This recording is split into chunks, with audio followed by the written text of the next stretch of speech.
The Alternative Dig Talk. Real issues, real talk.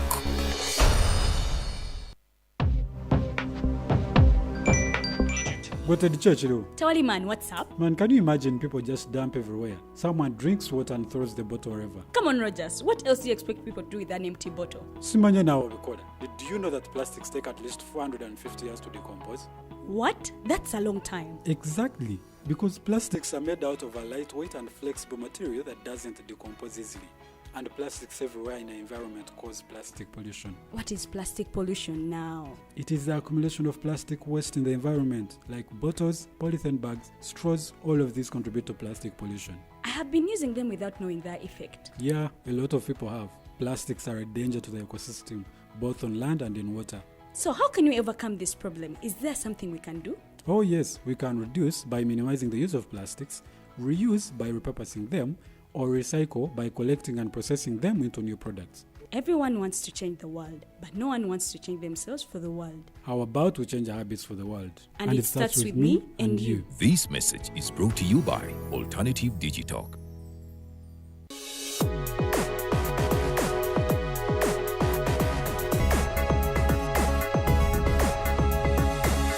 The Alternative Dig Talk.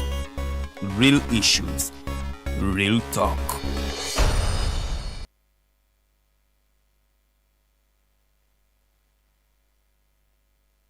Hi, Rogers. Can I ask you something?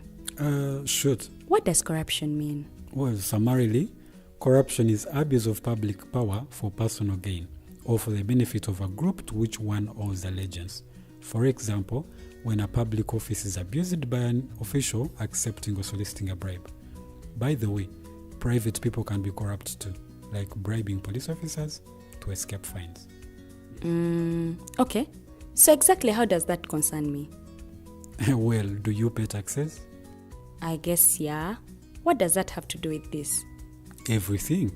Because those taxes you pay are supposed to facilitate services you use, like water, electricity, roads construction, medicines in hospitals, name it. Okay, that is much bigger than I thought. But it can be stopped, right? Well, yes it can, although it may not be as easy as it sounds. And here is the reason why. Corruption roots are grounded in our country's social, political, economic, bureaucratic traditions and policies. So, what has kept it going this long? I mean, why don't we stop it? Well, the main reason why it has been here for so long is because institutions are weak, either as a result of poorly defined ethical standards of public service, weak administrative and financial systems, or ineffective watchdog agencies. What can we do to stop it? At a national level, we must focus on strengthening the independence and effectiveness of public institutions that fight corruption. At a personal level, we must commit to never giving a bribe. I promise I'll never give a bribe. Well, that's a great decision you have made. Me and you now have to spread this message to all our friends. If we all do our part, corruption will be no more. This message is brought to you by Alternative Digitalk.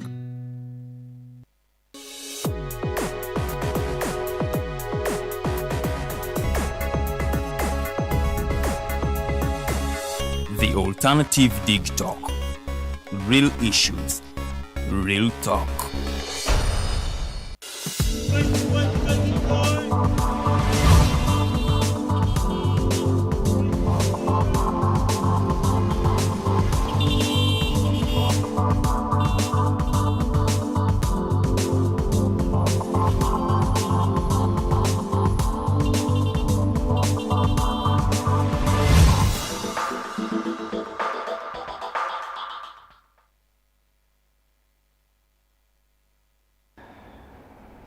Nyongera okulamusaako wonna osinzidde okubanga otulaba. Mighty Drive ye program gy'oli mu kulaba nze omumbeja Luwedde Lilian.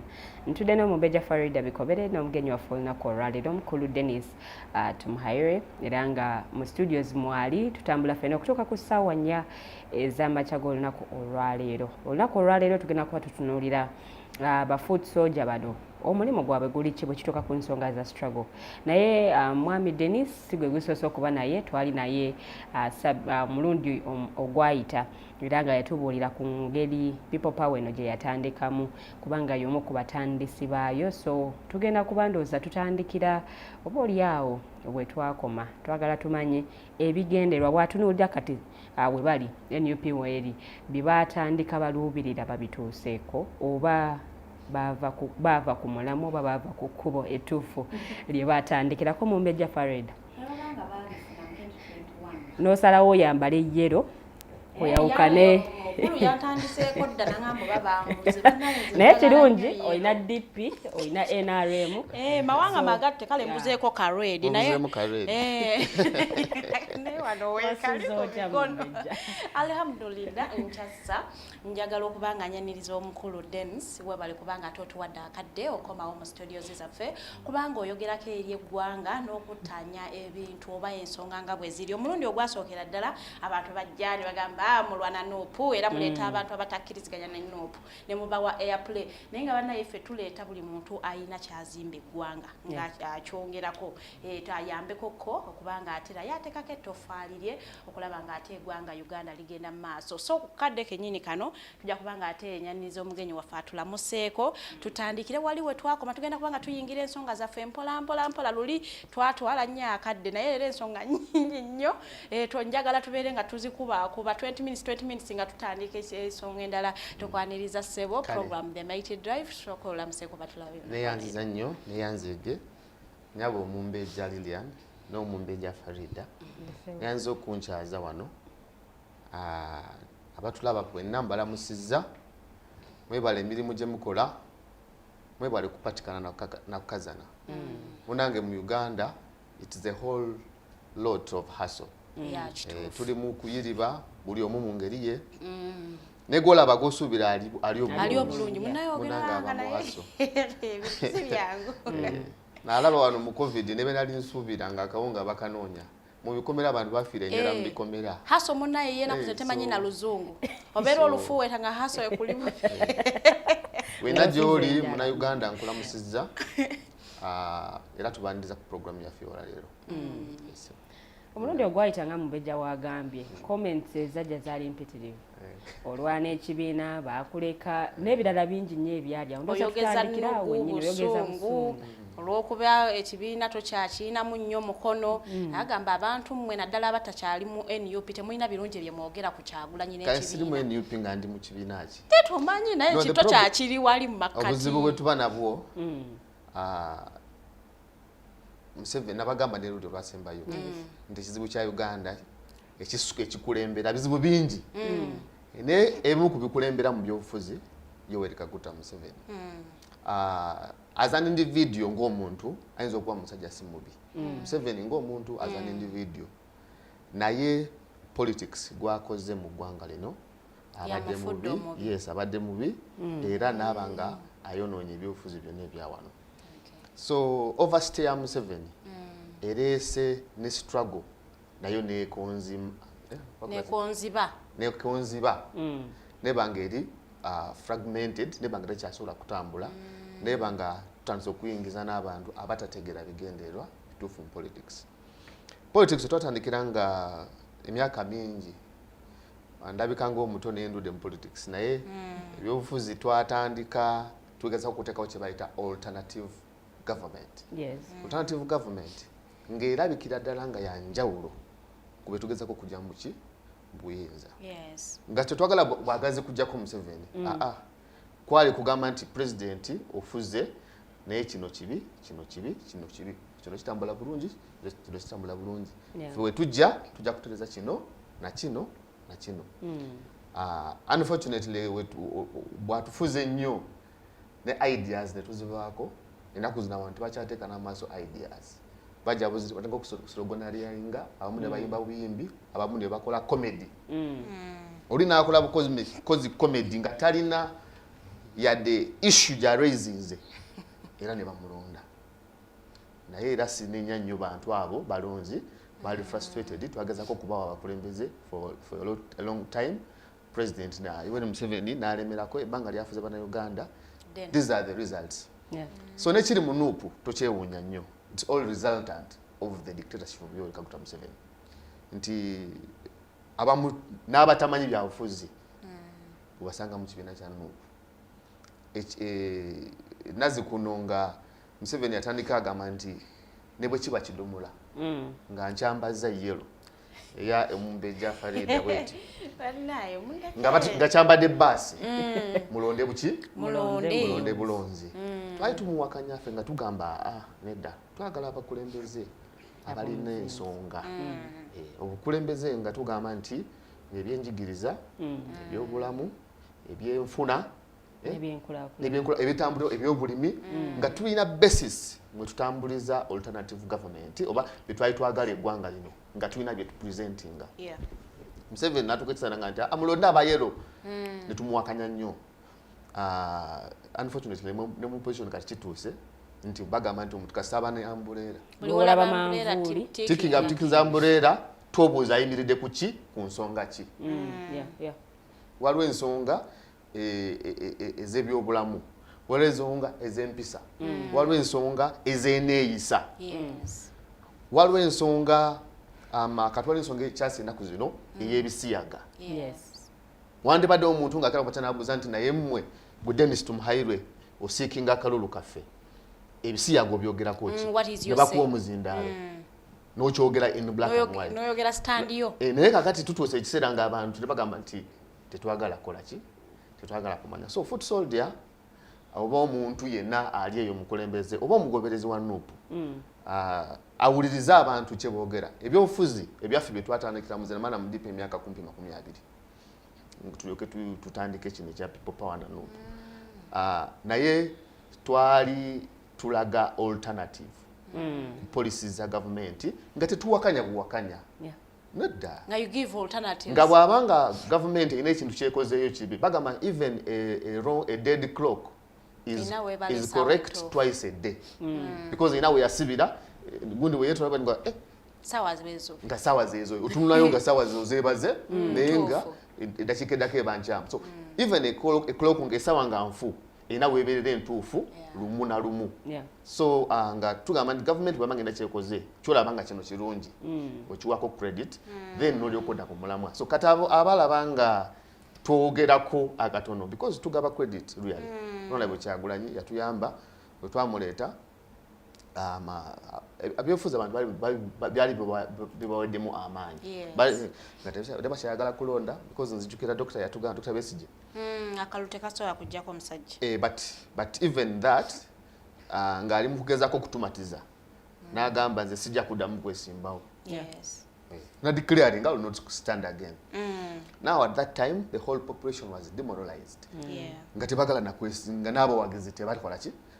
So Bobi we yajja alina abaali bali eyo nga tebabifaako tebibakwatako abavubuka abakola ki. So alina addition gye yakola ki okuddamu okuzuukusa abantu n'okwongeramu energy. So we give some credit where it's due and we criticize where it's necessary. So tetu oyo yabadde mukyamu yakugamba mbufe tukola ki tuvuma buvumi si kituufu.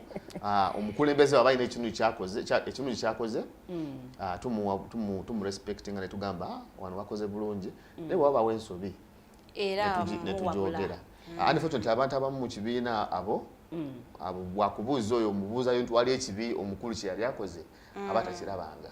Si bwe tulaba ebintu mu nkola ya democracy tukubaganya ebirowoozo naddala kati ngaffe ffe tulowooza nti Museveni dictator ate ffe tetusobola kubanga naffe tuli ba dictator.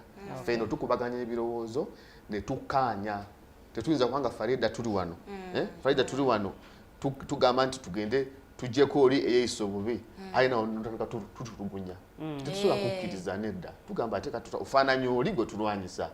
So ffe tugezaako okuwabula wano tugamba nti omukulembeze ate waffe tajja kufaanana gwe tukola ki gwe tulwanyisa. Ensonga eri nti bwafaanana gwe tulwanyisa ajja kuba yakakwata obukulembeze ate tudde mu opposition ate kumulwanyisa. Macha kitegeeza ekyo tunabeera bubeezi nga tulwanyisa abantu mulimu kulwana bulwanyi buli kadde. Bw'oba oyagala kujjako Museveni oteeka okuba nga oli wanjawulo ku Museveni nga tokola bya Museveni nga toli musibira mu bbwa ng'owuliriza ate ng'oli Democrat. Awo wennyini wenjagala tuyingirire ensonga za NUP na butya omukulu w'ekibiina kya NUP bwali mu kweyisaamu ku banne abatakkiriziganya nabo baba ye baawulira nti bano tebatwala sayidi gye ntutte kusinziira ku bigambo bye yafulumiza ng'ali ku show ye London ku bantu nga Honorable Mpuuga n'abayisaamu amaaso kale. Endowooza yeeri ki? Endowooza yange kusonga eyo kuneeyisa y'omukulu wa NUP.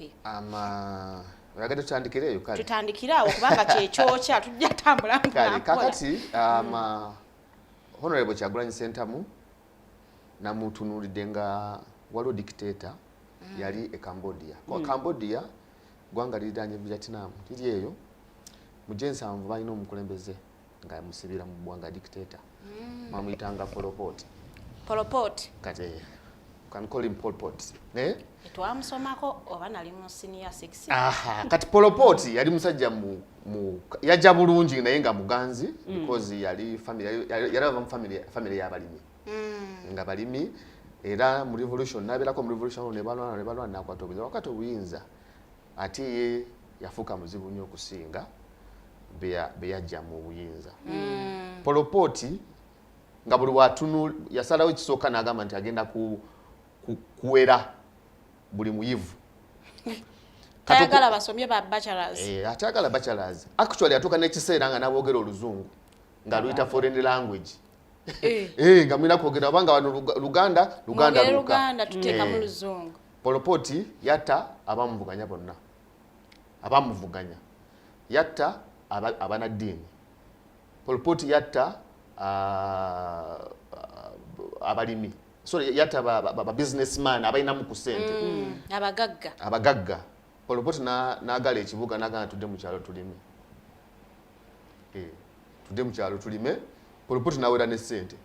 N'agala ssente zino z'abazungu. Yoye yaforcinga abantu bonna abaali mu kibuga bagende balime ku government farms nga tete basasulwa. Bagende balime ebisente ssente yazijjawo because ng'agamba tusobola okubeerawo nga tulina ssente. Pol Pot background ye yali ya bulimi. Nedda yali ground ye. Pol Pot is thought to establish a classless society. Nga Kyagulanyi bwagamba foot soldier nti wenkana ne leader of opposition wenkana ne MP. Noyimira ku muzindalo n'ogamba abantu mbu temuli hierarchy mu byobukulembeze mu society mubamu hierarchy.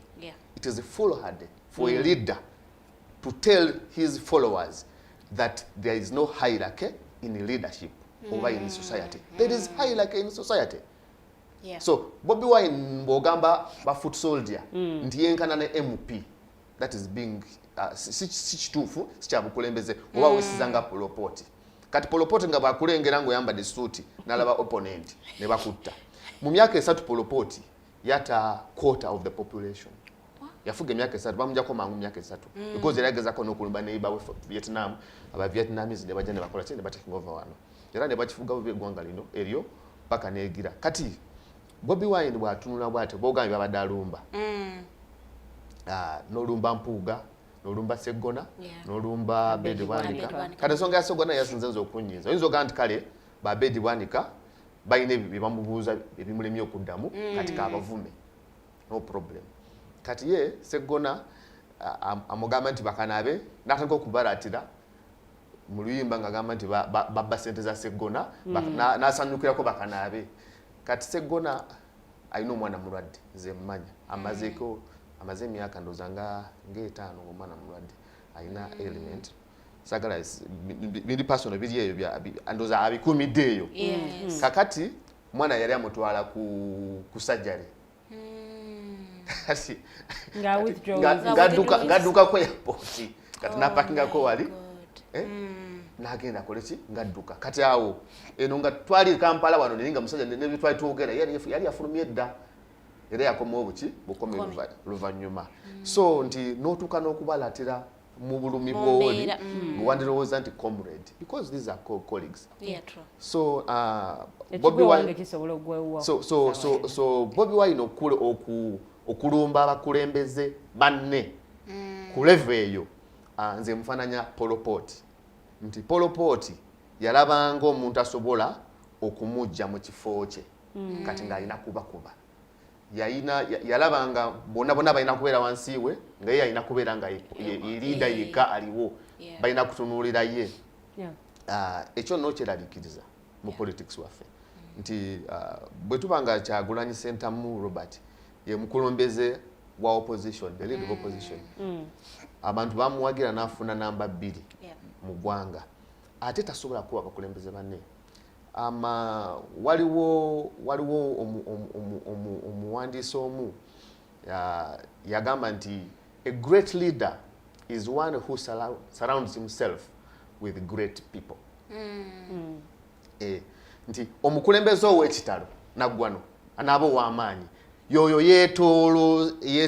yeetooloolako oba surrounds himself nti yeetoolooza abamwetooloola deliberately bantu basajja b'amaanyi Bobi Wine kumye ku byamufuula amaanyi be bampuuga be Seggona tiyali nubiyaniri Bobi singa yava mu buyimbi ne Danny Magic n'agenda ku ballot teyandikumyewo kaaga what made Bobi Wine great was he was surrounded by the Mwanga Kivumbis, Vietnam Bozes, the Katikiro n'avaayo n'ayogera n'agamba nti munoge emwanyi emyufu institution ne zimuwagira wano.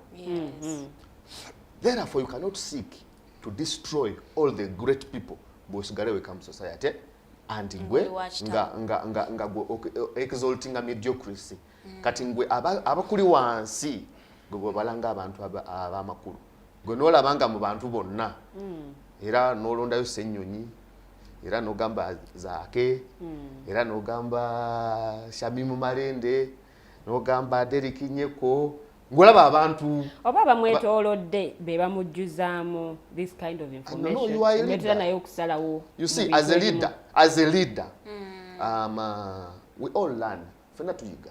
Yes. Ate omukulembeze yoyo ali willing okukola ki? Okuyiga.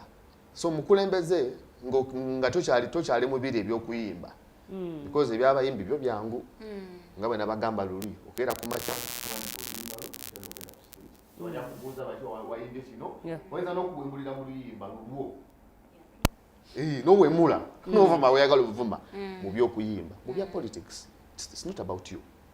This is the governance, this is the country. Ebyobufuzi abantu bafa, people lose life. Ebyobufuzi abantu bagagawala, abantu bavuwala. So it is such a serious job. It must be taken serious. Omukulembeze omu yagamba nti politics is not for jokers. Kituufu. Wadde nga twakuleeta ng'ozina buzanyi ku stage. Naye politics is not for jokers. We expect you to transform. Tukusuubira okukyuka. Ove mu biri ebyokusaagasaaga nnyo. Noda ku stage oli president ogamba temundope notandika okuvuma abantu ate kati munaye uli mu byakusaaga bino biri serious abantu bateekako obulamu bwabwe ebyokusaagasaaga tebibaamu mu byobukulembeze twakuleeta oli musaazi naye twakuleeta tusaagirako. You expected him to change. Twalowooza nti ojja kuyiga owulire okuwabulwa kubanga twali tukwipinze n'abantu abaali bayimiridde. By the way, Bobi Wine, he was so blessed. Bobi Wine has been blessed from before. Nti n'emabega n'ebyokuyimba bye si yali asinga eddoboozi n'ebyo ne creation ne creativity bakamiliyoni baaliwo nga kamiliyoni ayingira mu studio neyegaliramu omuntu n'afuluma n'oluyimba abantu ne bakola ki ne bagwa eddalo. But Bobi Wine somehow he was a hustler. I respect him for being a hustler. Na hustlinga n'abeera ku top 3 gye bagamba ngeeyo nga wamanyi nnyo naye nga hustle abeera mu struggle n'olaba nga acompetinga nabo. It is fine. Osegedde. So kati ebyokuyimba byawukanamuko n'ebyobufuzi. Nti ebyobufuzi otuuka n'owuliriza banno n'ogamba nti kino kakati bwe bakuwa abantu Bobi Wine bw'ava mu byokuyimba te bw'atuuka wano n'afuna abantu ab'amaanyi abamu embracinga. Yajja mu kiseera nga of course we had a problem wakati awo Dr. Besigye yali atugambye mbu tutagenda kuddamu kwesimbawo n'atuwa n'ensonga because ensonga zaali clear. Obululu babubba ate nga naawe obyoza okukola tewali garanti nti tebajja kukakubba. Naawe bajja kukakola ki bajja kukubbako naye era oli mukagendamu. N'atugamba naye tetwesimbawo tukole revolution mobilization bweti ne bweti kati Bobi najja n'alandinga awo ng'abantu bagaba Besigye avuddewo tunoonya candidate naye nga Besigye yayitavuddewo yali abalaze ekkubo eddala ery'okukwata naye abataategeera Besigye kyagamba bo baagamba nti ffe tuleese omulala addemu agezeeko gwe byakola ki byakulema gwe bikoze bitya bikulema nagamba tewali buzibu kambalinde wali munambulira ebinaavaayo ne kati Besigye wakyayimiridde era ffe tugenda era mu kalulu era agamba temujja kufunayo kyokumula ki nga bwe nabagamba naki naluli so naye kati Bobi bwajja yasangawo abaali baagala ebyobululu abali interested ab'amaanyi ne bamusupportinga somehow bannayuganda baddamu ki baddamu essuubi ffe kuffe abaali ffe twalina ekirala ate ffe mwabamuleeta mwalina kigendererwa ffe twali tulowooza nti wadde twali tutegeera nti ebyobululu tebujjako dictator kituufu naye nga tulowooza bisobola okubeera nga emmanduso twali twagala kukozesa akalulu ng'emmanduso after kalulu tuteekewo demonstrations nga Besigye bwe yali azaagala naye nga tufunye cause nga mulina ensonga lwaki nga twetololako tugambe because waba olina okufuna ne spark you must have a spark tovuuke eno toka kwesuula ddalu wali kukuba muntu luyi bwe nkusaaga ku street wali ne nkuba oluyi bayinza okunzita nsajja mulalu naye bwe mba njagala kukuba nze nveeri ne nkuwemula nga bantu balaba tebalaba nze nga nekyenkoze nyinza n'okwemula nga nsimayiringa n'onva oluyi awo ne bwenkuba bagamba nti kamukubye sobola nti amukubi so nti the spark we had to create some sort of spark to achieve the other one. Unfortunately wakati awo jjajja n'atulaba jjajja bw'atulaba n'ategeera bapulaana be baani Saamulubega mukaaku mukaaku bamusiba emyaka 2 prison so nyogenda mu ebyo ne bamusanga n'ebyokulwanyisa mukaaku ngayagala kujjako jjajja era semwogerere yakola ki yegayirira ne bamuta kati jjajja amanyi bamukaaku nti bo bamweta mwadda ne mabike agenda okulaba nga naga kuba bali so you had to eliminate those who had the capacity to turn Bobi Wine into a weapon. We wanted to weaponize him and take over government. So akalutwale tetukakoza bukozesa tetwaleetako Bobi Wine mbwafuke party president because yali muyimbi he still is an artist till today. The problem people make is to think he can all of a sudden become an administrator.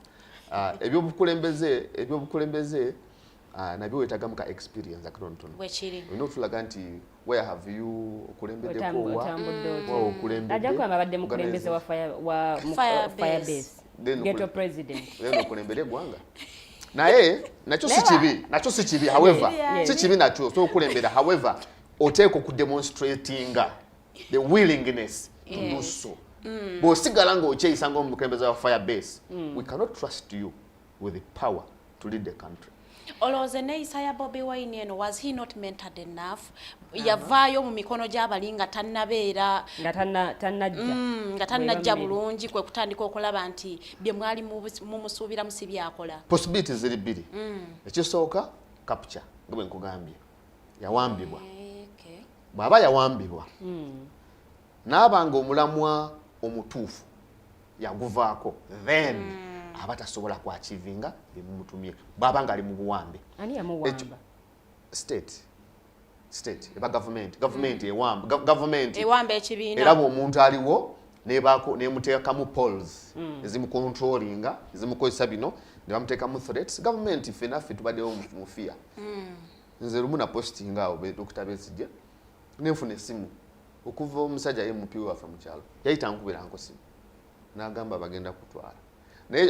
Fortunately nga relative wange ate nga MP waffe mu kyalo kyokka musenze mu kyalo nasemba dokola ki okubeerayo nze mbeera mu kibuga ndesimu naganze gunewe nga MP waffe ne yanziza okunkubira n'agamba bakukima kati kusate nkoze ki kati oli ku Facebook kodega otegedde kati n'agamba bijjeeyo kakati bwobanga toli mugumu nnyo obujjayo kati bayinza okugamba nti mukyalawo bayinza okuyita mu mukyalawo bayita mu mukyalawo ne bayita mu baganda bo ne bayita mu mikwano gyo so state eba n'engeri gy'intimidatingamu omuntu nemukozesa ebinagande kakati gwe kikyotafuna ogenda America weyagalidde California wali ogenze ku kisawo ne bakuma gundi visa notalinya nti nedda nti abaana tebasoma nti nedda ofaaki onofiirira eggwanga lino tujja kujjako Museveni lwaki ofiirawo bireke so zanyamu buki buzanya so nobanga nkwade possibilities biri that could be a possibility ng'omukulu ali mu kuzanyamu buki bamugamba azanyemu buzanyi that could be a possibility ekyokubiri kisoboka okubanga omukulu yasoma obutabotabo waliwo akatabo kesagala bwana Nomani abeera tubeera tukakayanako ka 48 rules of power so nagamba simanyi waliwo omusajja yagamba olulu namba simanyi yalinnya agamba nti bw'omulaba afaanana bw'ati manya ayagala kulyawo mukube mangu kati those hypocritical rules ebyekijega oyinza okusoma obutabo ne bukuconfusing era otabutegeera nga tebujja mu nsa bamuyitawo ba Robert Greene yawandika akatabo ka kijega nnyo bakata 48 rules of power simanyi never outshine your master. Who is the master?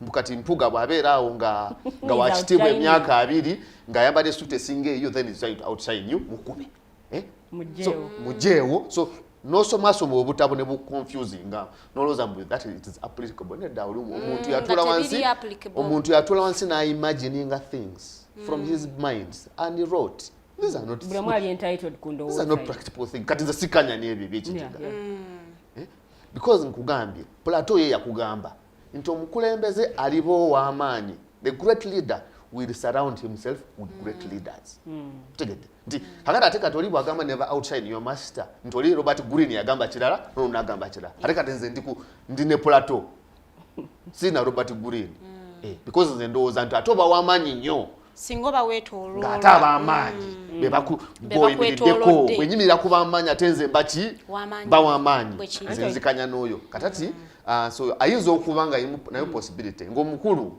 somehow yalowooza nti bw'alaba Sseggona wakitiibwa Sseggona yafuna kabaka yamusiima ng'alina emyaka 28 ndowooza nandiko ku lugero bwa kabaka gwe ng'okyali mbyaki yayo oyimba okola biki n'abeera awo omusajja atambudde bulungi kati bw'olaba atambula naye nga without hustle bamuvunamira bangamba naye ng'ebintu abikoleredde abaddewo abantu abamu okuvayo baba mu masomero bagraduating nga wali ne batandikirawo struggle ey'okuwakanya Museveni n'abanga up to now 30 years later oba 25 years later oba 20 years later akyali ku ekyo gwe tusobola kuva buveeri n'oba threatened by them nedda olina keep the eyes on the ball. The ball is not Sseggona. The ball is not Mpuga. The ball is not Muwanga Kivumbi. Muwanga Kivumbi naye yahasolinga wano paka weyafuna baka bwa parliament toyinza gamba nti atokuba Muwanga Kivumbi kuki so Muwanga Kivumbi abane right kugamba konti mukulu si bwe tukola wano gye tukola ki kakati eno bakugamba ko bano nga bagamba nti bakulaba mukulembeze bino ebyafinga bwe nakunyonyodde tebiri nga abali. The problem we shall do is turning Bobi Wine into an autocratic leader. Nga Museveni bwe tulowooza. Autocratic leaders yoyo mukulembeze nga yeye teeka tagambwako tawakanyizibwa tawabulwa teyetonda. Do you want to tell me that Bobi Wine is an autocratic leader? Bafudde soja kye bamufudde naye katuwumulemuko kati yeye yeyisa atya bamufudde yeyisa atya era kye bamufudde kyafuuse n'omukulembeze gwo determininga a leader determines the odds. Katuwumulemuko katono nnyo mukulu Dennis bwe tukomawo Mighty Drive egenda mu maaso abamu abaava mu Democratic Party oba balinamu n'embala ya DP block musoogeddwamu olunwe nga mmwe mulemesezza ekibiina kya NUP okugenda mu maaso mmwe mutayagala bukulembeze buliko mmwe mwagala okuwamba ekibiina ojja kuba nga obitunnyonnyola kuba ensigo eyo naawe ekuli mu so Mighty Drive tugenda kuba tukomawo mu ssaawa yaffe ey'okubiri. There is more that we're going to talk about.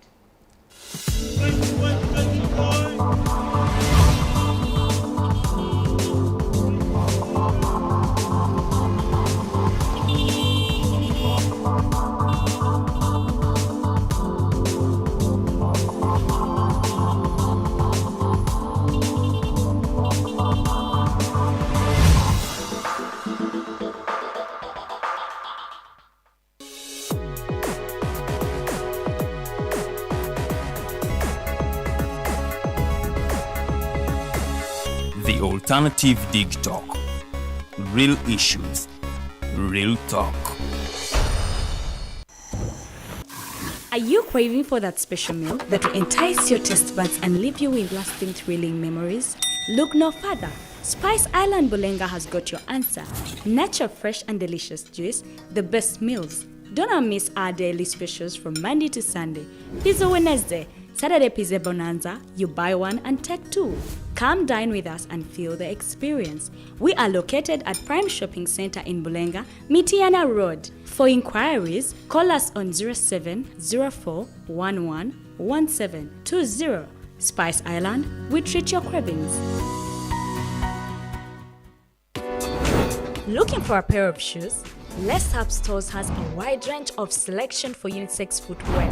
We have the best quality of all brands at pocket-friendly prices and we make deliveries countrywide. Just place your order or reach us on 0772 08 0090. You can also check up at Les Hub Stores on all our social media platforms. Les Hub, craft your own footprints.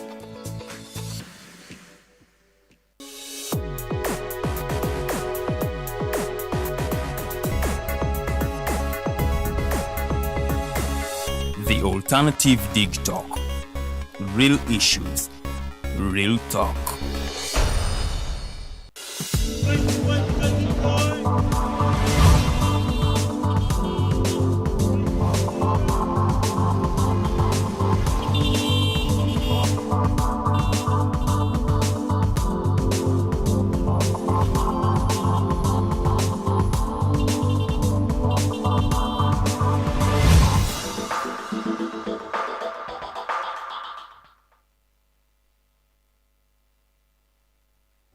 Well, tukyatambula feno kutoka ku ssaawa 4 ez'amakya g'olunaku olwaleero. Program ekyali Mighty Drive, nze omumbeja Luwedde Lilian n'omumbeja Farida Bikobere.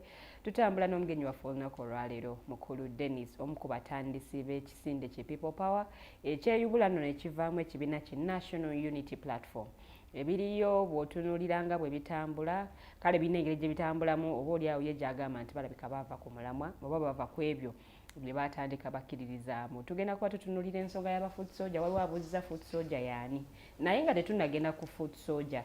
Nkutegeeza tuli butereevu ku pages zaffe The Alternative Uganda ne Digital TV.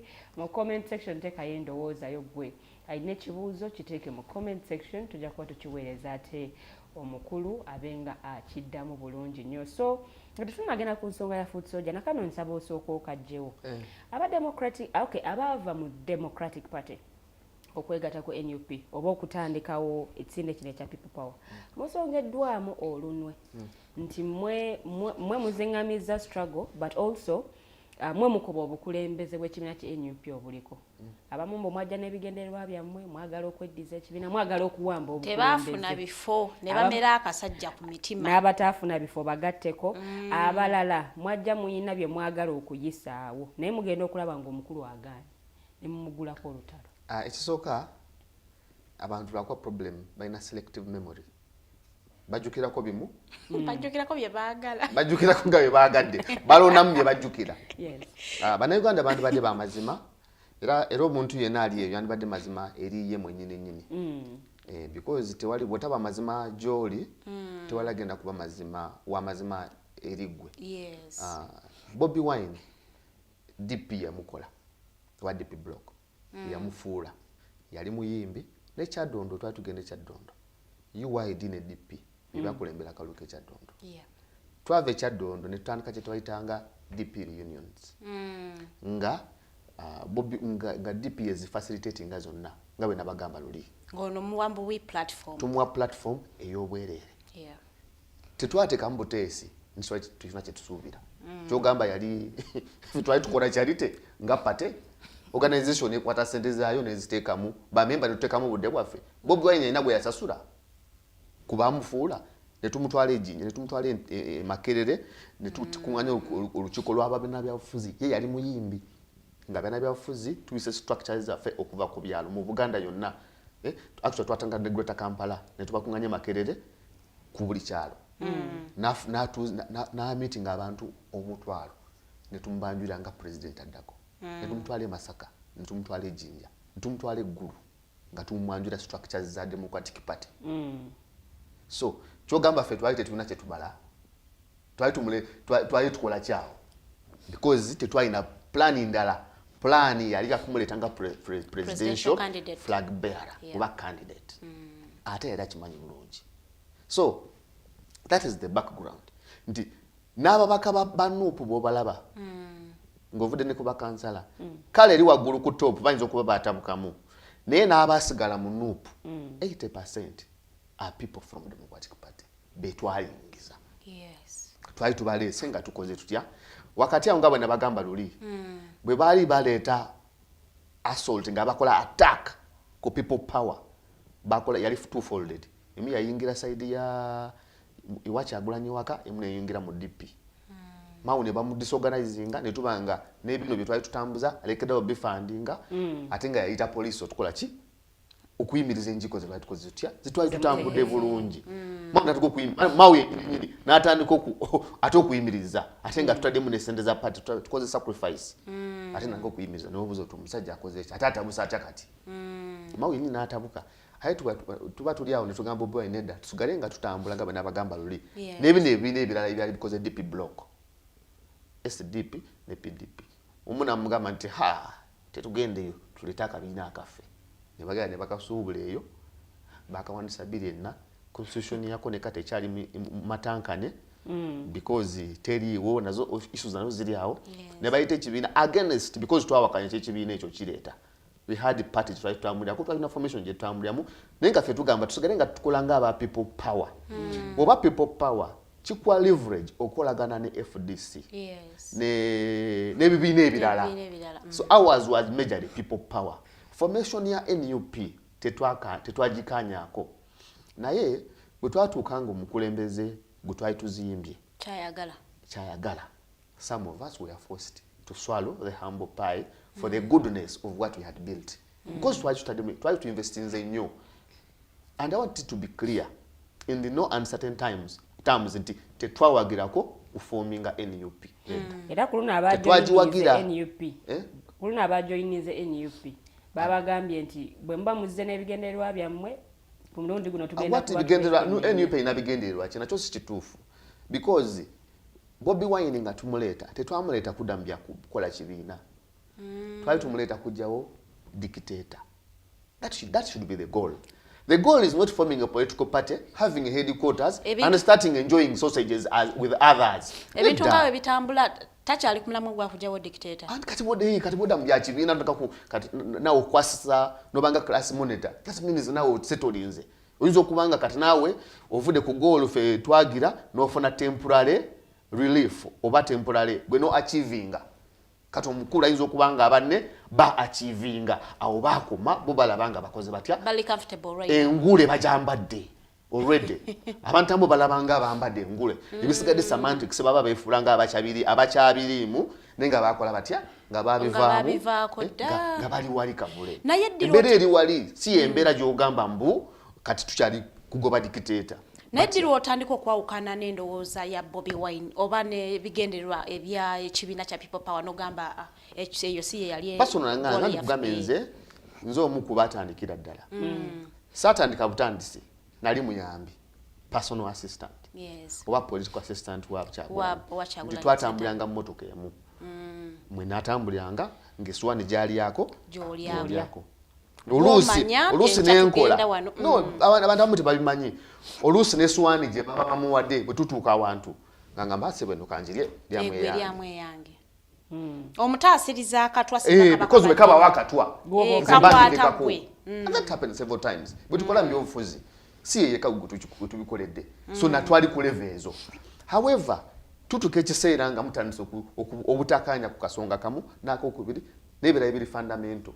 Uli najja n'agamba nti kati ng'ensonga y'ekibiina yantabula nnyo because twali tugambye abantu Bobi Wine era bupulayinga back speech ezasooka ng'agamba nti ebibiina bibi kituufu ng'agamba nti tujje wano kwegatta ku bibiina bw'oweddiini obukatulu bw'obusibireeyo obusiramu bw'obusibireeyo wano tuli Bannayuganda tetwagala kibiina that is what we believed in and we thought we could rally Ugandans kwekyo kati bw'ofuula ate n'ofuuka nnyo w'ekibiina lwano kati NUP bikino kukola ebintu oyo singo ekibiina nti kyali nti kale for formality nti twesimbyewo tumaze okwesimbawo kati tutambule oba singa ekibiina bakikozesa to organize a political party can be used to organize nti bwamala okutondawo ekibiina headquarter iyo kalina ogiraba nene then noteekawo structures nedeliberate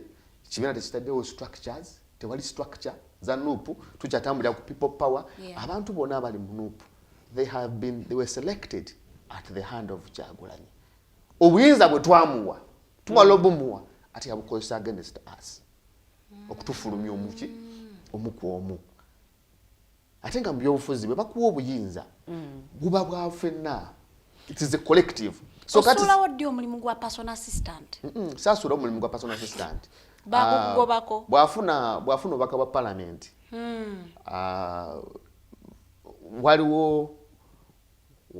waliwo embeera eyajjawaawo ne wabawo omuntu omulala eyajja then I was asked to tag along that person who had come tubeerewo ffenna ffenna netubanga wetuli nga mukola omulimu gwe gumu ng'oli yafuna official omusaala naye nze nga sikola ki nga tofuna naye nga mbeera waawo oba yakutwalira mu kiri ettulo bati ono kyali wange tuvudde wala ekituufu twali tumaze ffenna emyaka nga 15 before at a personal level but I was the first political person gwe yali naye nga bwe nabanyumuza etwala ekyaddondo nga tewali munabyabufuzi mulala nze namuconnectinga ku baana abasinga abapolitical however I didn't take offense in that ekyali kisinga obukulu kyali goals era nze bacomrade benkolaganye nabo bakimanyi nti it's never about me si mulimu nti gwa personal assistant kasita kibange kigendererwa singa oyo gwe yali azze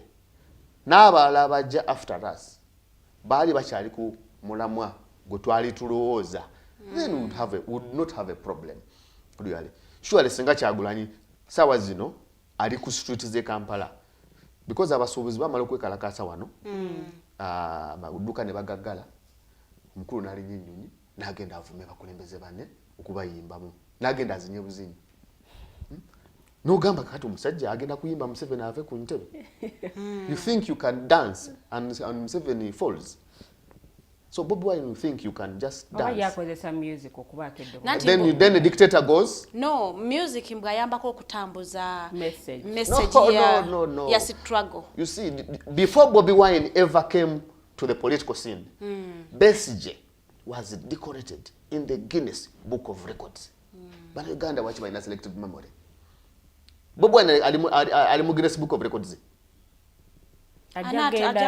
anti nkunyonyola ensonga y'okunyonyola y'okuexposinga dictator Besigye yali agikoze successfully n'atuuka ne bamuteeka ne mu kitabo Guinness Book of Records nti ono omusajja mu nsi yonna gwe baakasinga okuarestinga ye Dr. Kizza Besigye ng'ate tebamukwata nti yakutte mukazi oba yabbye kuvuganya Museveni yabeeranga buli kaseera bwazuukuka agamba nze ŋŋenze ngebbanga lyamala mukomera lisinga lyamala waka ne bamudecoratinga the most arrested politician ne bwogenda muti bamulyangawo yakyalimu ne kati Dr. Kizza Besigye eyo Guinness Book of Records tebagigabira Uganda eri international so you must be international to earn it so to you bino ebivulu bino talina kyayongeramu omulimu gwa Bobi Wine guli Kampala si bweru wa ggwanga Bobi Wine talina mulimu bweru wa ggwanga he has no business going to America. Fundraising for what? Then what? For the struggle. How much money is he looking for? Bazimuwe, then asetolinge wano. It's not about money. You have to mobilize. Abantu abagoba Museveni are the masses. Museveni will be removed by masses, not money. Abantu bagala sente za Bobi Wine. Posing nga yagala kumobilizing sente for personal enrichment. Ayinza okwagala kugula apartments. He could be wanting to enrich himself. Maybe. Then you get on your sente. If you want to enrich yourself, Bobi Wine, then go and look for money. No problem. Go to US, go to Canada, go to Europe, go to UK, everywhere. Look for money and enrich yourself. But if you want to remove Museveni, you must come back to Uganda. Come back to Uganda, mobilize Ugandans. oteka okukunga abana Uganda abali ewaka abali wano be bagoba Museveni abazungu tebasobola goba Museveni batya mikwano gye. By the way, Museveni is more popular in the West than Museveni than Bobi Wine. Bobi wagenda abera mu byakuyimba mbomane baswaziniga nange bwefuna nolo musajja jamwa go basibe ruzira yasibanga mu kasino Las Vegas bwafuna akasente ke nawo bofune sente Farida bwogenda baswaziniga basanga bali byakuchiringa byakuyimbamu tetuli mu byakuyimba. This is not business of singing. You cannot dance a dictator out of power. No. Singano abada azina nti azina mwe bitegerekeka. Naye tugenze mu kuzina atovuma bakulembeze banno. Ka dictator lo yaliriddawa. Ali mu kubala. Olabisa mpuuga then dictator anagwa. No. Olabisa segunda dictator anagwa. Tudda ku nsonga ya foot soldier. Foot soldier ono yaliriddawa because waliwo abuuziza abeera muntu abeera kye yaliriddawa. Foot soldier. No, foot soldier there is misconception of the word foot soldier. Foot soldier aba mulwanyi mu sense ya maje. Naye ne mu mbeere za bulijjo. Oyinza omuteekamu foot soldier. Foot soldier, those are the ordinary folks abakola ebintu ebyenja abakola emirimu egya wansi egitandikibwako. Kati bere organization kati ngeno faida si foot soldier na oliri antoli foot soldier. Simanyi muntu because musanza mapandi masuti. Maybe you are. Simanyi extra. Simanyi extras mukola. Kati foot soldier yo mukozi w'ekitongole atandikibwako naye nga akola nnyo ayinza obutabeera waggulu nnyo nga ne mukufuna musiyasinga n'okufunamu naye nga contribution gy'akola amaanyi g'ateekamu n'ekikyayinako conviction ne mu kitongole kibeeramu ne mu societies eyo oyinza osanga society katugambe edda walingawo cultural institutions n'ogamba nti walingayo abalangira then waliwo abantu bali abalwanira plight yabo abali voiceless. Then you can also say nti mu revolutions ezimu zibadde ne ba foot soldier then osogenda mu maje. Foot soldier mu maje yoyo mulwanyi asembayo wansi abeera ku ground bwe bateka ku front line battlefield gye bayita infantry y'omulwanyi atandikirwako. Kato yatandikirwako kiri kye nagambye kya hierarchy. Mu kusooka nga tokyali mu ate bitandise kati ensonga y'abafuuti tutatandise kati waliyo edda walingayo bali emirembe egyasooka wakyali wali bakyakozesa enfaransi. So ba king ba knights abalwanyi ba kabaka batulanga ku faransi kate nga balina bano abawansi ababeeranga ku biki ku bigere nga ye basookayo kati bano ne bajja luvannyuma then ne transforminga ne tudda ku level yaddako eyebizuka nga bakasuka bikasuke kati waliwo level y'abafutuzi abasookayo mu maaso nga waliwo na bino then ne bebikompola then ne tuuka ku level bana abakola shield okuprotecting abakulu. Kati waliwo kati netuuka ku level ya kati eriwo tuli ku level ya technology. Ennyonyi ne zijja it has been transformation mu maje. Ennyonyi ne zijja kakati waliwo level ey'ennyonyi.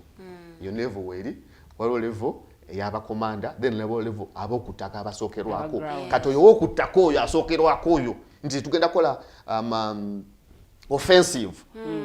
Eyo ground force esooka be ba foot soldier mu maje.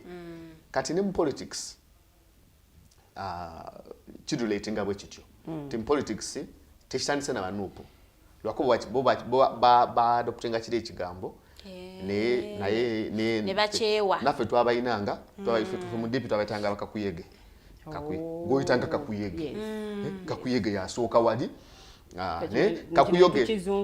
kakuyege abeera mu formation ya party political party oba ne political party ng'oyagala kunoonya buganzi abantu nga batambuza ekiri ne mu byeddiini walusanzeko omusajja ali wali ng'abulira enjiri kukubo manyi aba avuddewa ajja n'atuukawo n'aspreading a message ya Katonda n'amala n'afuluma n'akola ki n'agenda. He's serving the Lord.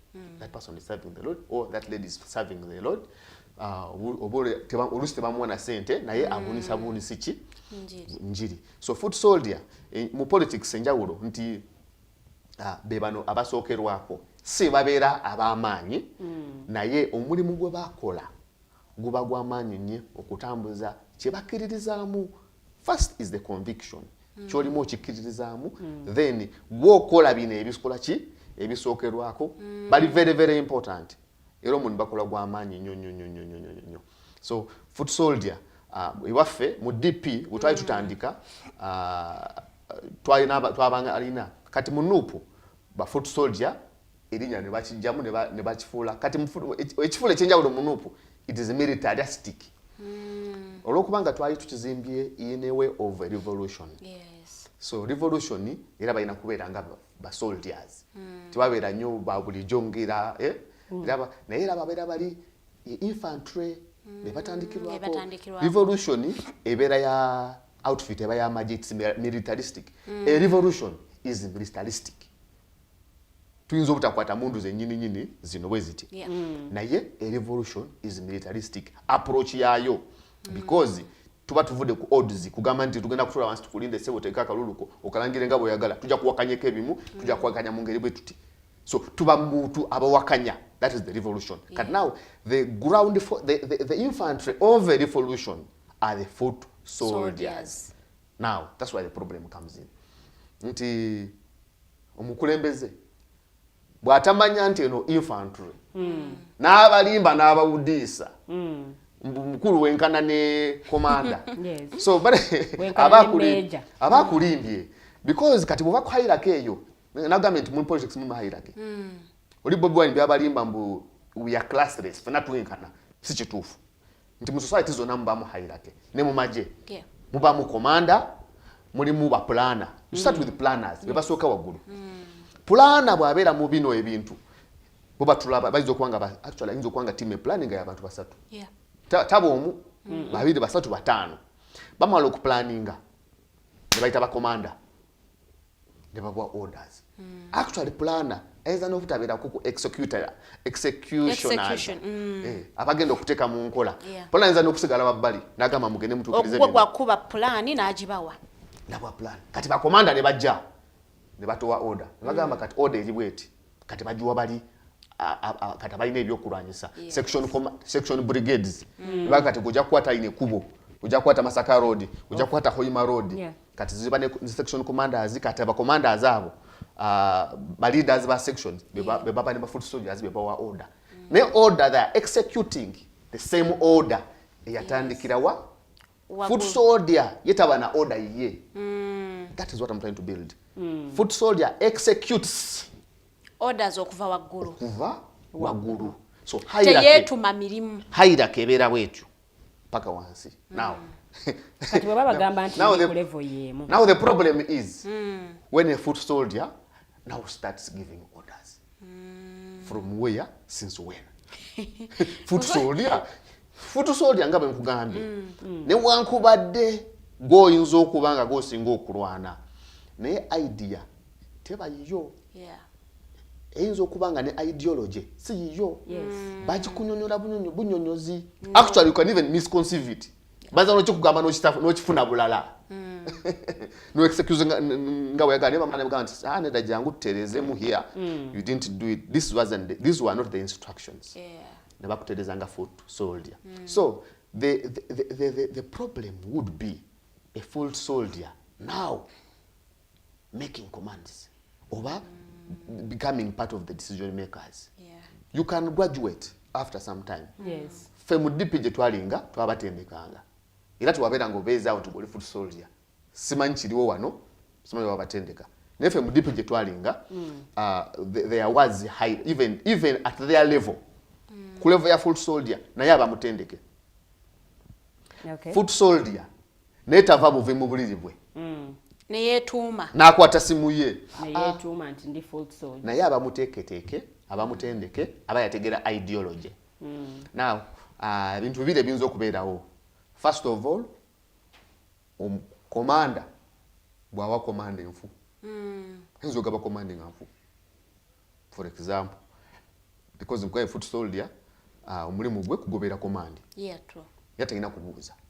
To that extent, bali fine. Sibalina kuzibu. Bwobanga bawuliza biva waggulu, tebalina kubuzibu. Lwakuba balimba nti benkane bali. N'ekyo kya bulimba balimba. Mwina kuwuliza biva waggulu. Foot soldier kya balina okukola.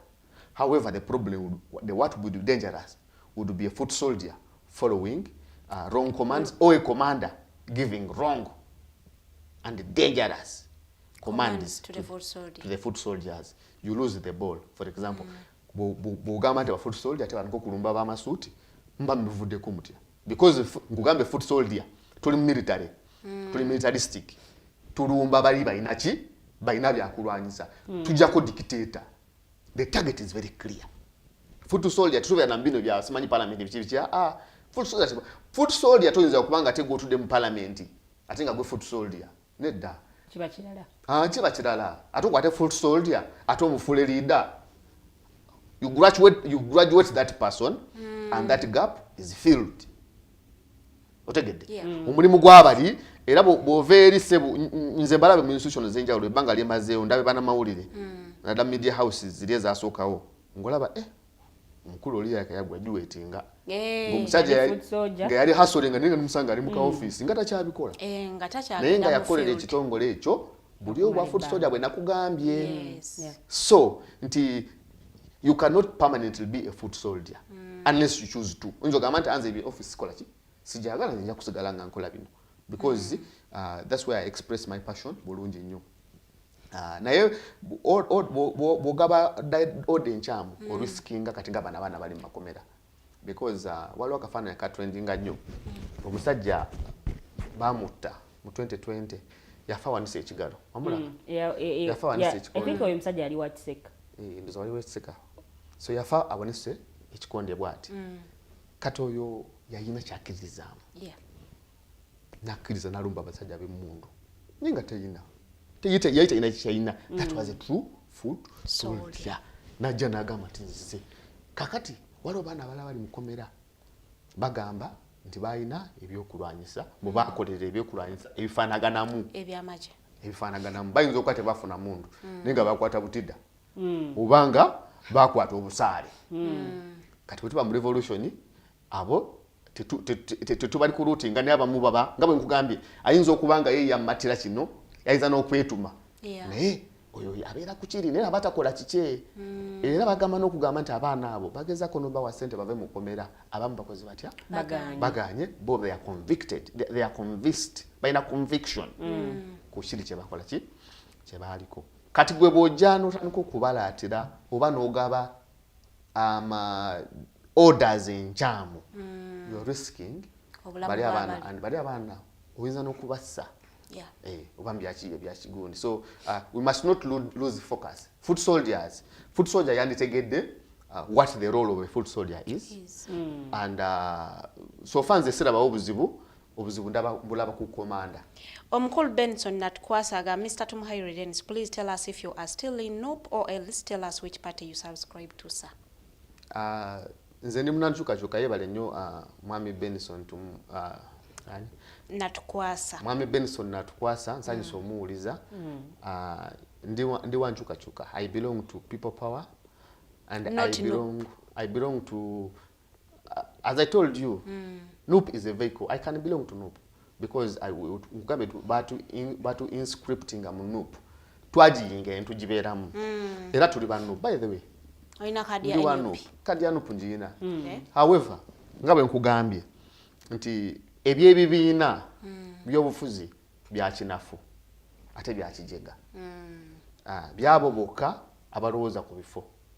Bw'oba oyagala ekifo era ojja kulaba nga bajudi babali bajja kuyingira wadde oli abagambye bw'atyo naye of course si wa mazima gyali bamaze ku negotiating babali n'abasuubiza ekifo oluka bajja wano kati ate wona yayogera ebirala yamusuubiza ekifo wali okwesimba n'abedi bwanika yamusuubiza omuwakade okwesimba n'abedi bwanika ate weyaze ku muzino n'agamba nti wosuubira kifo sijja kikuwa.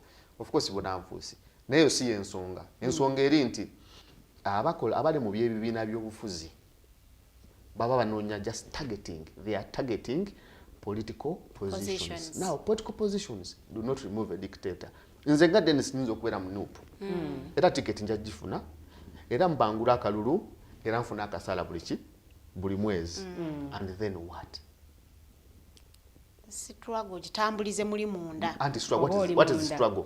Because Bobi Wine bade bakugamba nti bade bafuna 3.1 billion financial year kati bagenda zongeza zigende ku 6.5 nga ziri equal nga bamuwa obuwumbi 6.5 buli mwaka baziteeka wali kati kile kimina kya nupu bino bola bange ekibiina Bobi Wine ya selecting amikwano je muganda we mikwano je bebali wali banobyani bani bebali mu leadership bebali wali bebatowa order ya abasali bafuna sente meka bebatematema esente zone ziva mu government ya salo zigenda kola kino zigenda kola kino twali plan twali structure za patent wali masaka wali ogulu twali structure ya patent je batekawo kati sente zino ngabwe zijja bazigabana buki bugabanyi and yeti ngule je ngabe je bawangula and they are comfortable atekatibo then ulina ayimba nalimba bana Uganda mbwali mu struggle eyo okubanga oli mu kibiina nga Museveni akuwayo ne ku sente.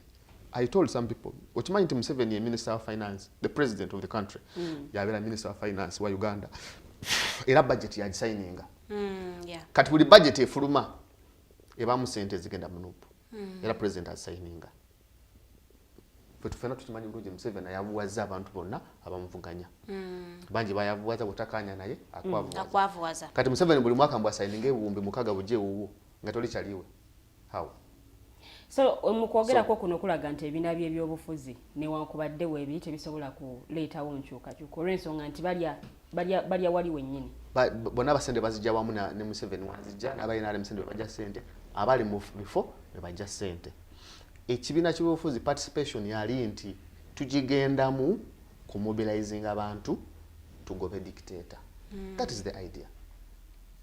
So oyo ayagala Mwami Benson ayagala mugambe wendi kibiina kyendimu nza nokuba wanupu nza nokugenda mu FDC nza nokugenda mu kibiina ekirala. It's not important. I want regime change in this country. It does not matter which party I belong to. I want regime change in this country. So being a NUP member and I am not able to actually remove a dictator or be part deliberate or devise deliberate means of getting rid of the dictatorship is very dangerous. Do you still believe Bobi Wine is causing a revolution as well kuja ko dictator? Bobi Wine is still favorable. Bobi Wine is still hajire liked. Achayina bachamukiririzamu. Era bwayagala akikola. But Bobi Wine lacks the will to do it. He will not do it. Bobi Wine yandi bada sobola okukozinga regime change nga betujagala but he will not do it. It is deliberate because tachagala or because he's captured. Ali under capture tasobola nkugambye nga tulina gap wano ng'embeera abantu ebanyize buli omwata use bagamba naye nedda tuli mu kwita baboda begate ku basuubuzi tumukwita ba taxi bazi parking tugamba tuyingire gwanga tugire gwe tolina kyoyogerawo omukulu nali nyenyo nagenda avume banne Noga katemba chikachono. Just joking. Chivu chali chategekerwa.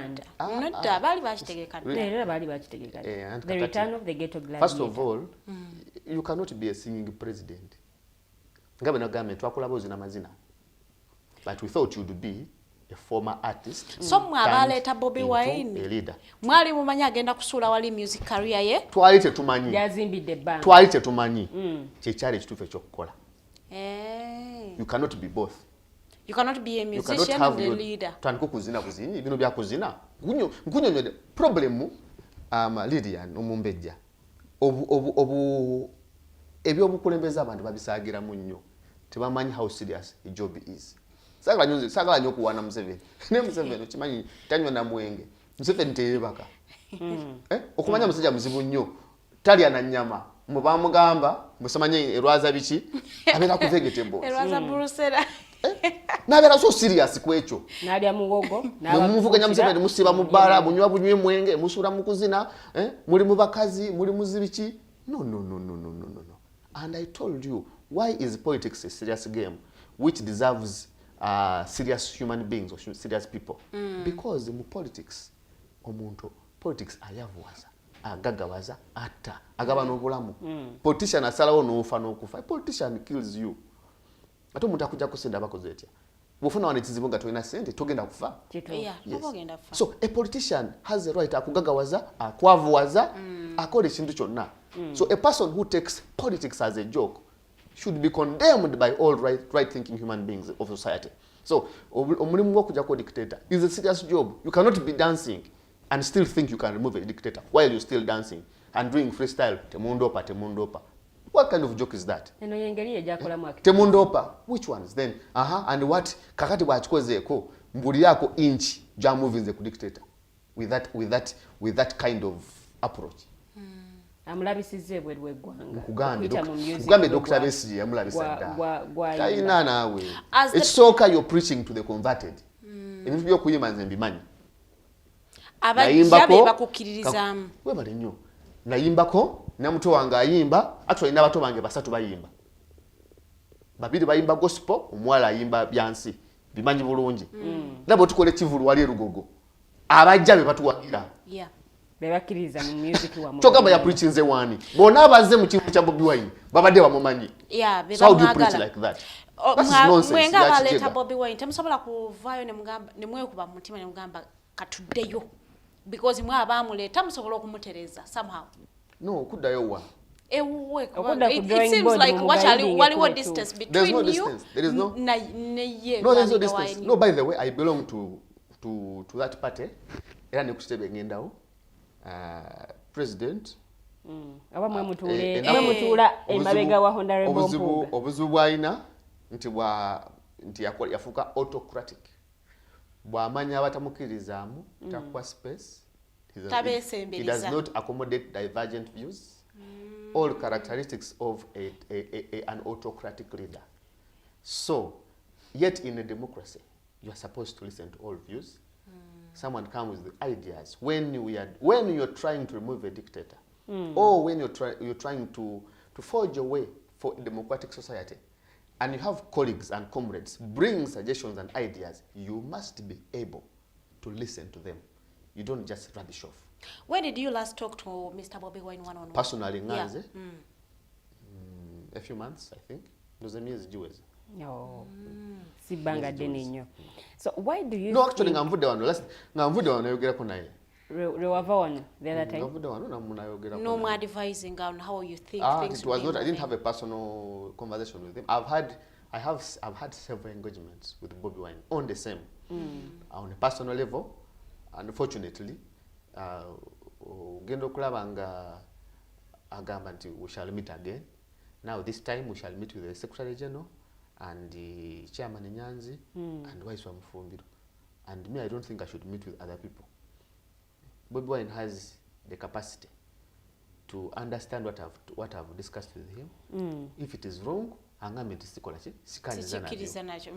Then wabanga bitufu agenda implementing. So why do you think yabagobere bali? Could it be nti mulabeka namwe mwali mu mugamba mwalinga abamujja kumulamwa because naye ngo omuntu ayika ina byali akkiririza. Omumbejja nkugambye. As I tried to explain to the people, our goal was one. It was never personal. We did not go out to enrich a human being called Bobi Wine or Chagwan Santam. Nti mwatapinga ku masanyalaze ge yalina mu music industry. We did not go out to make Dennis a councillor or a member of parliament. Yep. No. We sought to remove a dictator. We sought to mobilize Ugandans and rise to mobilize them okusobola okola ki okwenunula. Now along the way things started to change. So fete tutukangako Bobi yachuka. Bobi yava ku mulamwa. Ate bwakera ku macha nakyo njagala nkibagambe openly wano. Bobi bwakera nga ku macha naye kubendeka mwoyo. Nadda mwebyo. I might not even go to him but nze ngendo kujja wano. Tandiko bagamba. This is the guy. This is what we wanted. So fete tumuvuma buvumi. Tumugamba bino bichamu tambuza boti. Tosobola kuyimba. Bino si bya kuyimba. Atenga bakoze return of the ghetto gladiator. For what purpose? Adam industry. And then what? So Bobi Wine return of the gladiator on the stage in London to sing to his already converted fans, and then what? Omukulu Kalyango Musa Mutesasira agamba great insights about the journey of NOP. Some of us have been far away from our political affiliations. Muteese mufune enkola etugatta tusobole okutambuza ebyobufuzi mu maaso. You are too good to be far away from the close leadership. Mwami Kalyangani? Musa Mutesasira. Sebo neyanza nnyo, neyanzeege. Aza webale nnyo ngamba nti I'm too good. Abalando banvuma buvumi. Singa mutegede nandi mwandi akatontono ke namu. However, yes, in my goodness, zolabye. I am one of the people abatontono aba approaching Kyagulanyi netumugamba okujja kwesimbawo. We saw him and we thought he could achieve. Yeah. The pain je tulina nti we sacrificed. Nze teyampa sente. Nze Bobi Wine. Nze yankubira simu. Nolekawo omulimu gw'entebe. Even before that, we had meetings with him. Nangamba Dennis, dictator ngatabuse. Bobi Wine Museveni ngatabuse. Ngati muyimbi yogera ki? Nga muyimbi. We start discussing with Bobi Wine bidemu nchuka. Nga akyali muyimbi. Nga tanabana kuyimbira Besigye kali akayimba. Ne munga kati bwoli muyimbi sirika. Ne mungamba until you join these things. We tugenda okugezaako kujako dictator. Nemwe abakyali eri nga mulowooza ffe tunabiso ffe byatule madda. Naye twetaaga abantu ngammwe n'abalala mujje tuweze namba. So and I'm glad nti by election we yatuuka nankubira essimu and I left mu majo ngamba and I spent my money ne mpangisa n'akayumba mu Kyadondo gye sibeera ne mbala ebanga ne ya campaign nga nkosa sente zange nga campaign ngira Kyagulanyi. Then we twavaawo ne tumugamba tugenda kuba president. Actually abatambalooza nti ffe kyatutomera butomezi. Twa discuss ng'ekyo bwa president nga temana amulonda kuba MP.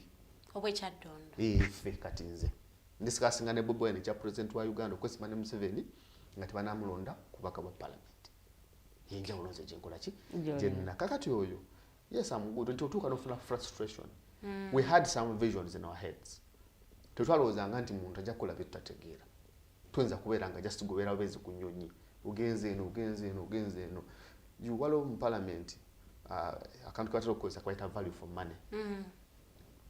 You can call it accountability. Yes. Can Bobi Wine account for the trips he has done abroad and bring tangible results, tangible evidence? Wano kuyiddi bagabula abaana b'abantu abasibibwa. Ne kansala we Lubagazi gabula. Agabula bagabudde abebizibu ku level eyo. Nti era be bakwasirizaako ne family z'abantu. So to you he needs to explain to the public. Tetwakola kibiina kukola buntu obwo. Goal was clear.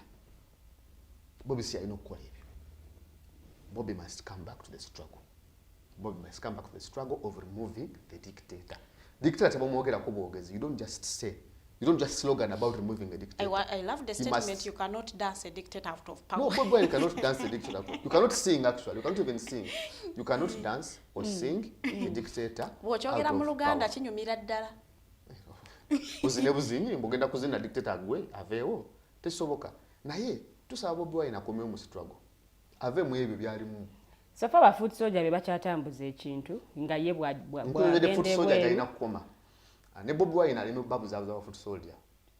Bw'obanga graduate nze ng'ovudde kusa full soldier tujja kujja ku ebyo eby'ekiyaye ebyo oba biri tukwambaze suuti tukuteeke ku level moja.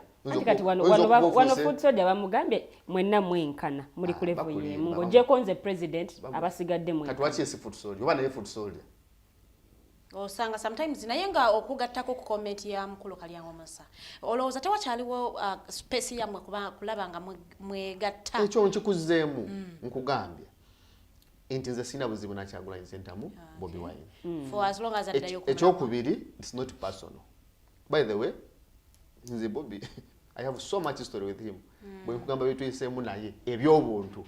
Sina buzibu naye ng'omuntu. However, struggle etuluma. We have sacrificed a lot for this struggle. It is not a personal thing. It's not si change.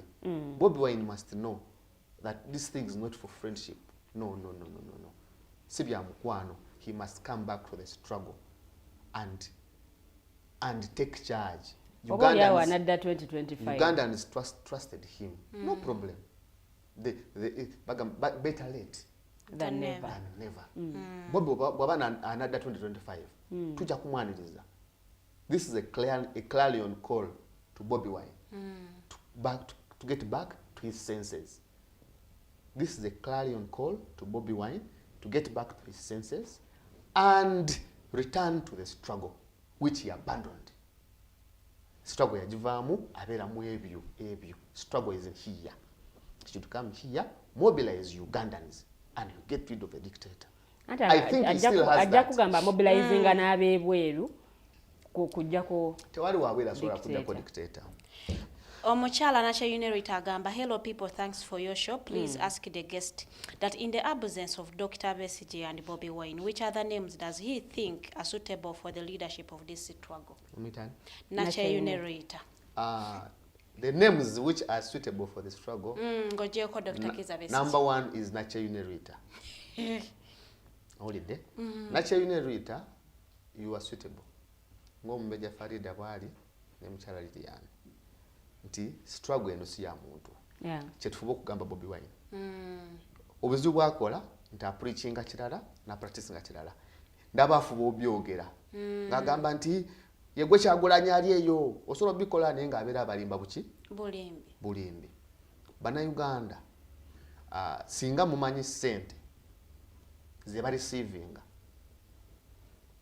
abantu banu mwinzo okufa. Singa omanyi persons abantu bwebegagawaza mu families mu bine ebintu ate nga abantu abamu bali mu kufa oyinza okugwawo ekigo. Struggle n'abakifi tubadde mu struggle tetulabangayo sente zigenda mu bibiina deliberate. Abantu bali yona kwe baluma bakadama ne bafuna sente ne babonaabona amala okubonaabona ne baweereza n'owuliza UK chapter eweereza Dubai chapter UAE eweereza US chapter London Scandinavia countries ne bakunganya ne baweereza. Then what? Value for money. Oyina ato obute busatu na wolera abantu school fees ne da bino tetwaingira revolution tekola structure tekola kibiina tetuulaawo ntataleho headquarter then okole ki otegedde. So tusaba personally nze I would really ask Bobi Wine to be the leader we thought he would. Naye bw'abanga leadership emuganye, then it is time Ugandans come up. Nacha Une aje atwegateko because fete tugenda kutula butuzi. We are not resigned era tugenda kusigala nga tunoonya. Yena n'atukulembera. By the way, Dr. Besigye bw'aba akomyewo because nalabye aliho ima ali bunyoro nalabye atambula. If he comes back he will lead us. We are looking for a leader. Nakugaya abasuubi badi bakalaja nanga balula leader. Naye oli ali mja bibiina bya bufuzi kukola kibiina kutereza kibiina simanyi kutereza kibiina. Then what? Ne botereze kibiina. Then what? So if this continues 2026 nupe na mukulaba okuko nupe na sigala. No, nupe solo okusigala. Tewali buzibu. Nupe solo okusigala nenge ekibiina ekirala. Then nenga jaja naye wali. Nze nganze Dennis Mbasifunyemu. By the way, nza n'okubeera mu nuupu nze nzayogera naawe. Nza n'okugenda mu nuupu nefuna tiketi ya nuupu nempangula n'ekifo nembanga nange ndi kansala oba meya oba MP nembanga nange sente ku account kuziri eza jjajja nange nkola ki ofunako nga nange buli mwezi bakola ki bateekako nange nemba part of the and then what omuntu wa wansi afunamu kyolwo tewali. So ekikulu si nuupu. Nuupu is relevant. Nuupu wejera benga DP. Nuupu olaba nuupu laba nga DP, laba SDP, laba PDP, laba UPC. Naye bana Uganda bali detached from the party.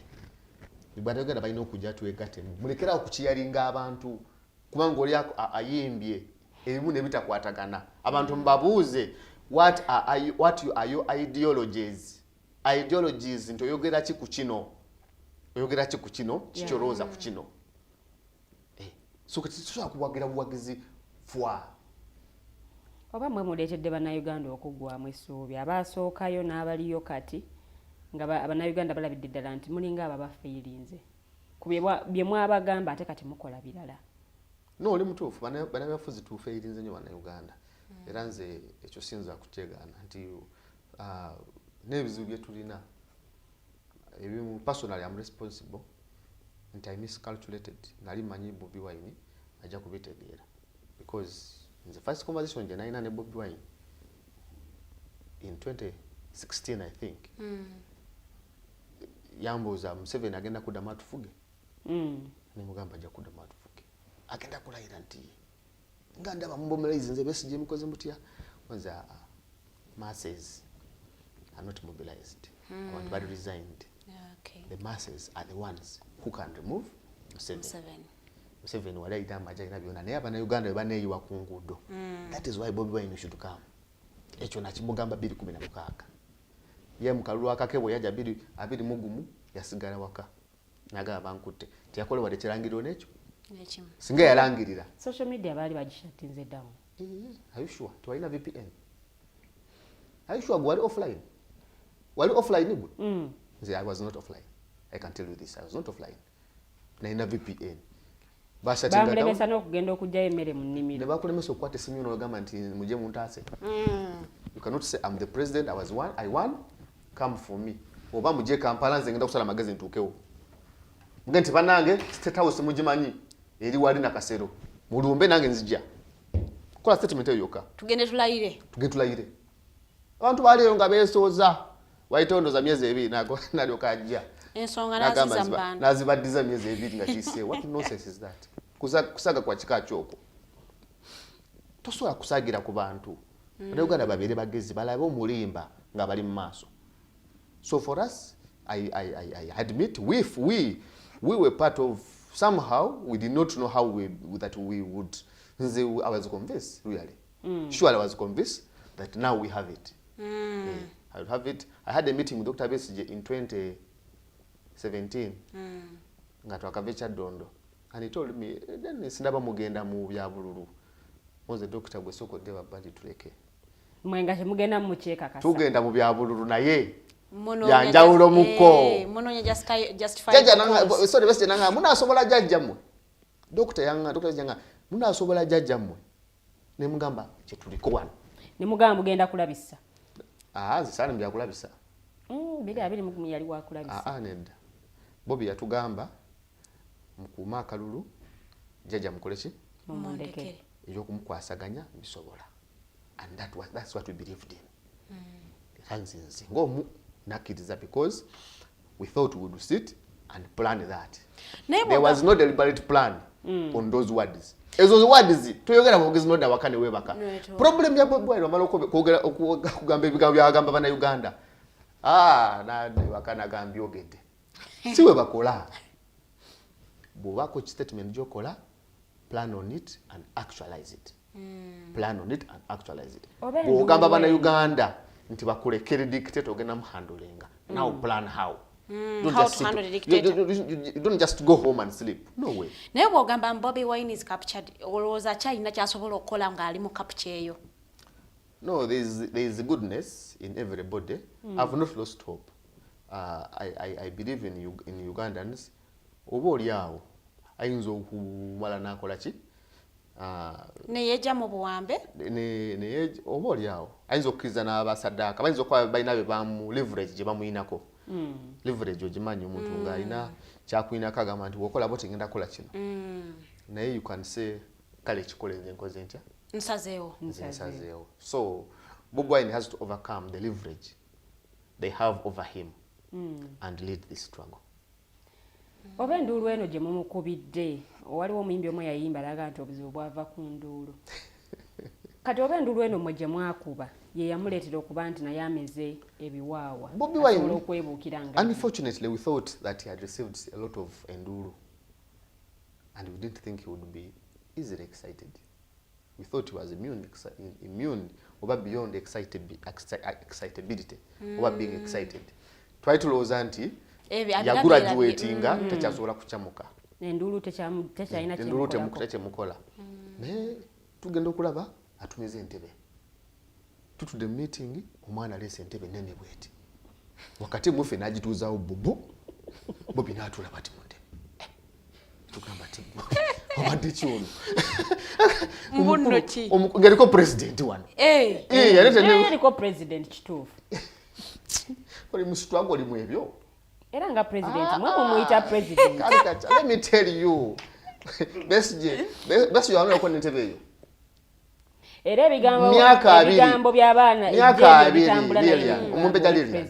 omumbeja Lilian myaka 2 Besigye ng'avuganya Museveni wamulabako n'entebe eyo nedda kati okukyamuka okwo kwakijjenga nnyo baaba oba twakitaputa bubi nga just ghetto president nga just ekya ghetto tebakiteekako nga tutandika teyaliwo entebe eyo otwala ekyadde entebe teyaliwo agenda okulaba nga anaatera n'okubeerera ddala president kati nga yeyawula n'asooka abeeyawulako awo kati nedda nga nakusembe ngono era kubeera eri naye eri kati era atula wakati nga president n'ogutebe tugakatemba ono yatandise ddi no so okucamuka kituufu kwaliwo there was excitement which was not really called for because tuli mu struggle toyinza kulowooza nti go achievinze enduulu eziri temporary it's not a climax oba mwalwawo mutemi nga mwabamuli awe okumpi nti amala okwogera nga mawuya agenda okugenda atambula n'agenda n'abantu ne mutamugambako nti ekyo okoze kikolwa kikyamu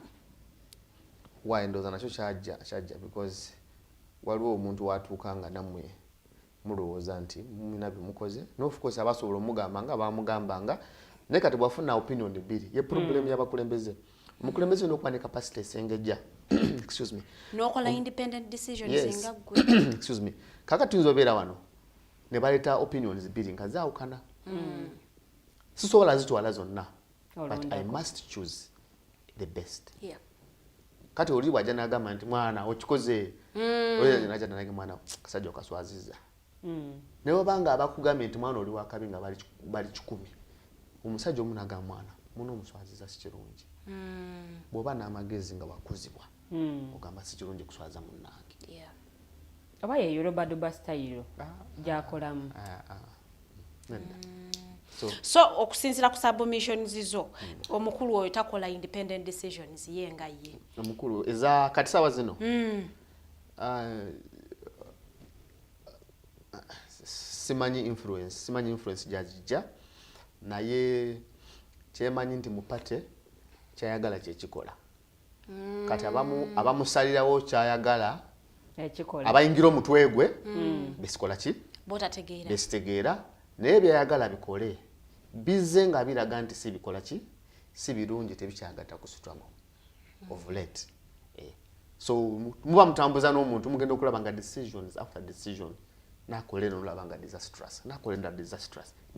after disaster kazi decisions zakola with even despite the advice given nga decisions zakola zolaba nga zo ziri terrible ziri dangerous nenga yakyakola ki akyakola yakola so gwe you want to think that there is a voice in his head jotakola ki jotalaba because twogera kyogamba tatulaba atulaba ekyokubiri amaanyi eri aspect gyenkugambye ya Bobi Wine turning into an autocratic leader is very dangerous nti ye bwayogera tadibwamu he is the law talina kyagoberera alpha and omega tagambwako ate kakati yatusane kulevunga tayagala bamwetoola bagezi ogenda kubanga oli wansi we wakutegeera kwe okubanga otambula naye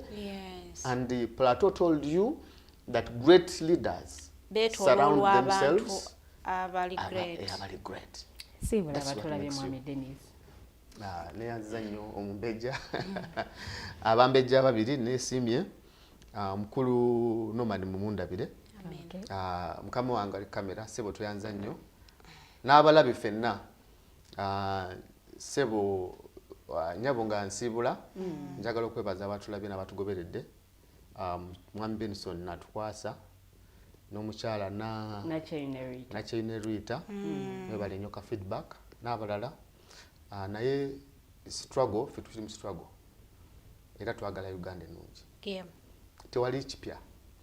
You cannot reinvent the wheel. Tereba muntu akulimba mbu alina ekipya. Bino ebigambo bya foot soldiers, bino ebigambo simanyi ebyobukulembeze, tewali kipya. Just oli akiyoza mbwati n'akikyusa. Naye tube bakalaba. Twetegereze tube nga tulina second lens esobola okuteeringa nti ono omukulembeze alimba ono awuddisa. Ekisemberayo ddala discipline tuwangane ebitiibwa naddala nga tuli mu struggle. Tetusobola kubanga tufaanagana gwe tugwagala okujja mu buyinza oba nga tumusinga. Kiba dangerous, kiba kibi nnyo. Neyanza nnyo neyanzege. Toyanziza nnyo be tutasobodde soma message zammwe nammwe tubeetondera omukulu Defiant Martin otugambye mbu Bobi Wine polopoti yennyini bala ebyo bigambo byammwe ne Dennis ffe tetubinaako nnyo bukakafu. Polopoti yatta buli mugezi. Tayagala mugezi amusemberera. Ayinza okuba nga alina ensonga ze naye lwaki aba asalawo okukola ebintu nga bwe bityo nga tugenda kwebaza nnyo webale kujja sharingako naffe ate ebimu ku ebyo by'omanyi tumanyi nti otusudirako katono nnyo kubanga omuntu bw'obeera personal assistant w'omuntu bingi by'omanyi osalawo obusazi n'ogamba bino sigenda bigamba public byaffe omukulu bw'anaagenda mu maaso ngenda kujjayo kitonotono naye era tujja kuba nga tukuzza sobola okulaba nga ate olambika ensonga nga bwe zirina okuba nga zitambulira ddala bulungi nnyo. Olunaku lwaleero katukomekereze wano programu yaffe ate tusinkane olunaku olw'enkya naye olwaleero saawa emu yennyini omumbejja Lilian Luwedde agenda kubanga ate waali n'abakulu ku The Voltage bajja kubanga ate nabo bongera okuttaanya ensonga ebyobufuzi nga bwe bitambula mu ggwanga Uganda. Mbadde balabi balungi nnyo mbaagaliza olunaku olungi mweraba.